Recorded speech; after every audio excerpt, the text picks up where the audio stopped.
আসসালামু আলাইকুম। আমি আজকে আপনাদের সামনে একটি তালের রেসিপি নিয়ে আসছি। তো তাল দিয়ে আমি বিবিখানা পিঠা তৈরি করব। আপনারাও তালের সিজনে বিবিখানা পিঠাটা তৈরি করে বাসায় খেতে পারেন। তো এখানে তালের পিঠা বিবিখানা পিঠা তৈরি করতে কি কি উপকরণ লাগছে, প্রথমে নিয়ে নিচ্ছি আমি তাল, গুড়, সুজি, দুধ, ময়দা, নারকেল কোড়া। এখন 1 কাপ সুজির ভিতরে 1 কাপ দুধ দিয়ে আমি ভালো করে মিক্স করে নেব।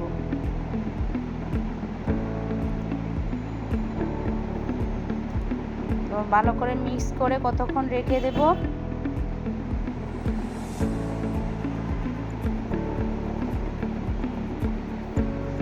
তারপর এখানে তালের ভিতর আমি 1 কাপ পরিমাণ গুড় নিয়েছি, 2 কাপ তাল নিয়েছি। তালটার গুড়টা ভালো করে নেড়ে চেড়ে মিশিয়ে নেব যতক্ষণ না গুড়টা গলে যায়।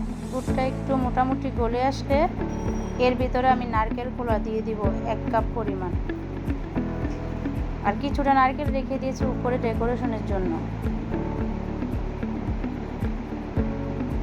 এখানে আমি খেজুরের গুড়টা দিয়েছি। এবারে খেজুরের গুড়, নারকেল, তাল একসাথে সুজির সাথে আমি মিক্স করে নেব। তো ভালো করে নেড়ে চেড়ে মিক্স করে নেব। কিছুক্ষণ মিক্স হয়ে গেলে তার ভিতরে 1 কাপ পরিমাণ আমি ময়দা দিয়ে দেব।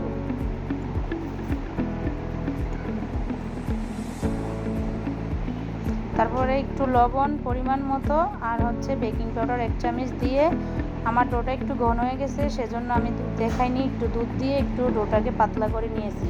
তারপর আমি কেক বানাই যে বাটিতে, ওই বাটিটার ভিতরে তেল ব্রাশ করে নিয়েছি। এবার এই পাত্রটার ভিতরে আমি ওই যে ডোটাকে ভালো করে সেট করে নিয়েছি। নেওয়ার পর এখানে উপর দিয়ে একটু নারকেল ছিটিয়ে দিয়েছি। নারকেলটা দেওয়া হয়ে গেলে এবার আমি একটা চুলায় একটা প্যান বসাবো। তার ভিতরে একটা স্ট্যান্ড দিয়ে সেই তালের পাত্রটা আমি বসিয়ে দিব, বিবিখানা পিঠার ইয়েটা। তারপর ফ্রাই প্যানের উপরে ঢাকনাটাতে একটা কাগজ মুড়িয়ে দিয়ে দিব।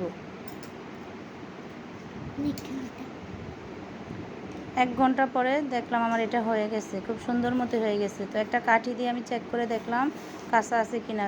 তো এটা ভালো মতোই হয়ে গেছে।